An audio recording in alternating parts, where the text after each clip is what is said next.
আসসালামু আলাইকুম প্রিয় দর্শক, মোহাম্মদ আখতারুজ্জামান বলছি। ফিশারিজ বাংলাদেশ চ্যানেলটি বিশ্বের যে প্রান্ত থেকে দেখছেন সেই সমস্ত মাছ ও চিংড়ি খামারি ভাই ও বোনদের স্বাগত জানাচ্ছি। আশা করছি আপনারা ভালো আছেন। আজকে যে ভিডিও সেটা একটু ব্যতিক্রমী বিষয় নিয়ে কথা বলার চেষ্টা করছি আমি। কারণটা হচ্ছে যে এই বিষয়টা নিয়ে হচ্ছে আমাদের খামারিদের মধ্যে কনসেপ্টটা একটু আনক্লিয়ার বা একটু কম গুরুত্ব দেন এরকম একটা বিষয়। সেটা হচ্ছে ফসফরাস। এই ফসফরাসটা আসলে পুকুরের পানিতে থাকা কেন জরুরি সে বিষয় নিয়ে ভিডিও। আসলে ফসফরাস পুকুরের পানিতে কতটুকু জরুরি থাকতে হবে, কেন জরুরি, এবং আপনি নির্ভরযোগ্য ফসফরাসের উৎস কোথায়, সেই বিষয়গুলো হচ্ছে আজকের ভিডিওতে বলা হয়েছে। তো চলুন শুরু করি। প্রথমে যেটা বলতে চাই যে ফসফরাস পানিতে থাকা কেন জরুরি, অর্থাৎ পুকুরের পানিতে কেন ফসফরাস থাকা জরুরি। এর প্রথম যেটা বিষয় সেটা হলো যে মাছের বৃদ্ধি এবং ফাইটোপ্লাঙ্কটনের গ্রোথ, অর্থাৎ ফাইটোপ্লাঙ্কটনের বৃদ্ধি এবং মাছের বৃদ্ধি, এই দুইটার জন্য পানিতে ফসফরাস থাকা খুব জরুরি। প্রথমে একটু বলি যে এককভাবে এরকম একটা মৌল ফসফরাস যেটা হচ্ছে আপনার মাছের বৃদ্ধিতে খুবই গুরুত্বপূর্ণ। কারণ আপনারা জানেন যে মাছের যে হাড়ের শক্ত গঠন, তারপরে যে খাবারটা মাছ হজম করার পরে সেটার হচ্ছে ঠিক মতো মেটাবলিজম, অর্থাৎ তার সেলুলার বা কোষ লেভেলে গিয়ে পৌঁছানো, এই প্রত্যেকটা কাজে কিন্তু ফসফরাসের খুব গুরুত্বপূর্ণ ভূমিকা আছে। ঠিক আছে, এটা মাছের বৃদ্ধির কথা গেল। এবার যদি বলি হচ্ছে ফাইটোপ্লাঙ্কটন, পুকুরে আমি ফাইটোপ্লাঙ্কটনকে সবসময় বলে থাকি যে আপনার পুকুরে যত ফাইটোপ্লাঙ্কটন তত হচ্ছে আপনার পুকুরে অক্সিজেনের কম ঘাটতি, এবং এই ফাইটোপ্লাঙ্কটন কিন্তু মাছের প্রাকৃতিক খাবার। ঠিক আছে, তো এই ফাইটোপ্লাঙ্কটনের বৃদ্ধির জন্য মেইন যে উপকরণটাকে ধরা হয় সবচেয়ে গুরুত্বপূর্ণ, সেটা হচ্ছে এই ফসফরাস। তার মানে দুইটা, একটা হচ্ছে প্লাঙ্কটন বৃদ্ধিতে, ফাইটোপ্লাঙ্কটন বৃদ্ধিতে, আর একটা হচ্ছে যে মাছের বৃদ্ধিতে। দুইটার কারণে দুটাতেই কিন্তু এই ফসফরাসের একটা গুরুত্বপূর্ণ ভূমিকা আছে। এখন কিছু কিছু বিষয় আছে, যেহেতু আমাদের খামারিরা এই ফসফরাসের ব্যাপারগুলো নিয়ে ভাবেন না, তারা হঠাৎ করে অক্সিজেনের ঘাটতি হয়, অক্সিজেনের ঘাটতির জন্য হচ্ছে অক্সিজেন বৃদ্ধিকারক কিছু দিয়ে ফেলছি, মানে যেটা যখন সমস্যা হচ্ছে তখন তারা সেটা সমস্যার সমাধান করছেন। কিন্তু একটা যে লিমিটিং ফ্যাক্টর, অর্থাৎ ফসফরাস লেভেলের যে কী সমস্যাগুলো হচ্ছে, এই বিষয়ে আমাদের খামারিদের হচ্ছে কিন্তু কনসেপ্ট থাকে না।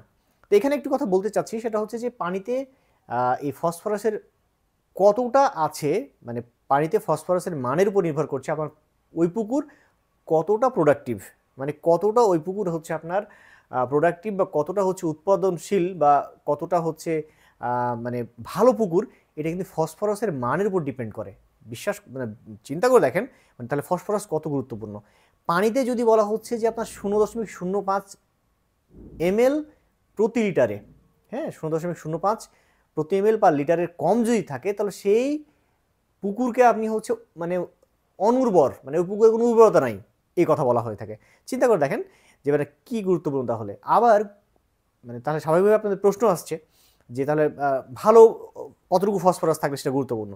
তো 0.20 ml প্রতি লিটারে যখন বেশি থাকবে, তখন তাকে বলা হচ্ছে উচ্চ উৎপাদনশীল পুকুর, মানে ওই পুকুরটা সবচেয়ে প্রোডাক্টিভ, ওই পুকুরটা সবচেয়ে ভালো, যদি সেখানে হচ্ছে আপনার ফসফরাসের মান 0.20 ml মানে মিলিলিটার প্রতি লিটার যদি থাকে তাহলে।